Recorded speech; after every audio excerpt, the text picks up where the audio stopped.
and all that waits the sportsman in the state of Michigan.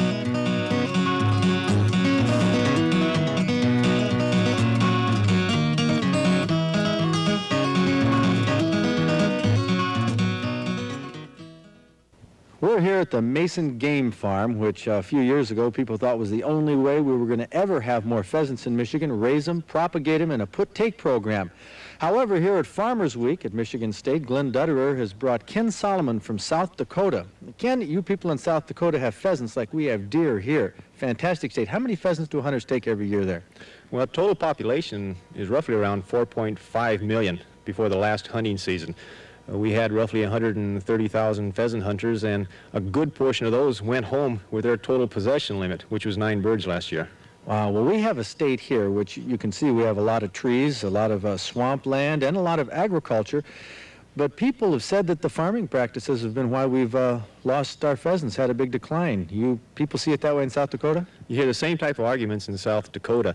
In fact, the arguments got so great that as of about 5 years ago, our governor, who wanted to try to increase the pheasant population because it's a definite economic benefit to the state of South Dakota, put together the South Dakota Pheasant Congress. And the idea was to come up with a new management program. And what that program entailed was that all of a sudden all South Dakota small game hunters had to start spending an extra $5 for a pheasant restoration stamp. And then that $5 is used to set up habitat. Now, in setting up habitat, what does that involve in South Dakota? And of course, the suggestion is maybe we could do it here. So what are we talking about? Well, we are at a game farm here, and I must say that of the $5 that we collect from each small game hunter, 10% actually goes into a restocking program. Another 10% goes into a predator control program. The majority of the funds, 80%, goes into the actual renting of land from landowners. Well, now back up here, you said predator control. We've been told that foxes and pheasants, there's no relationship. In South Dakota, we do have a few studies that show that if you kill off enough predators, you can increase the pheasant population. The problem is you've got to kill a heck of a lot of predators, and the cost is just too prohibitive.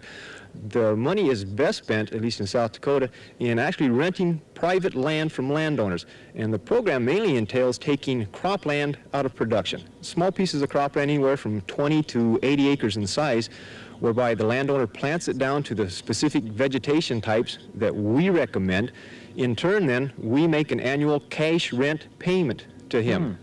And the payments range anywhere from $12 to $50 per acre for the landowner to plant the areas and leave them alone for 6 years. And you think this would be worthwhile in Michigan? You think it'd be more worthwhile than put and take? We spend $1 million here for 18,000 hunters. Well, I wish I had $1 million in South Dakota to put into my land habitat program, because some of the results of the studies that we've been conducting over the past 4 years show that not only do we provide good habitat for the birds, but the birds really like it. We find twice as many pheasants nesting in our pieces of land than we do in any other land use type in the state.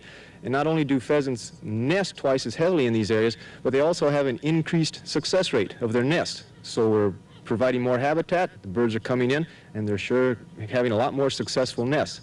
Well, maybe we have some hope there. Let's move over inside the rearing unit here and talk with Bill Fouch from the DNR and find out what he thinks we might be able to do here in Michigan. Well, Bill, does this South Dakota pheasant propagation program give a little boost and optimism here to you people in the DNR and maybe to pheasant hunters for Michigan? Well, I think so, Fred. We've been familiar with the South Dakota program for some time, and we know that it's effective. I think the key is going to be how much total land area we can affect with such a program. Habitat development unquestionably will help wild pheasant populations. It's just a matter of how much of it we can afford to do, because it's going to be very expensive. Well, what about a pheasant stamp? You see any hope for that, or you think hunters would pay?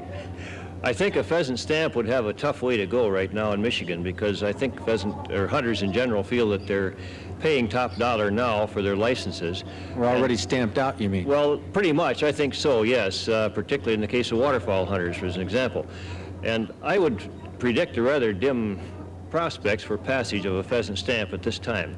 I think there's quite a difference in the basic outlook on pheasants in Michigan and in South Dakota. The pheasants in Michigan, I don't think, are quite as traditional as they are in South Dakota, and probably don't represent quite as much of an economic boost to the state's economy as they do in South Dakota. Is the future of the put-take program in the DNR's hands or in the legislature's hands?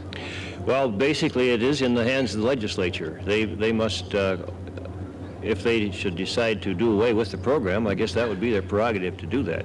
Well, right now here at Farmers Week, let's go to Kellogg Center then, where I'll talk to Representative Tom Anderson, who's the head of the Conservation Committee. We're going to find out what he thinks about the future of put-take and habitat restoration for pheasants.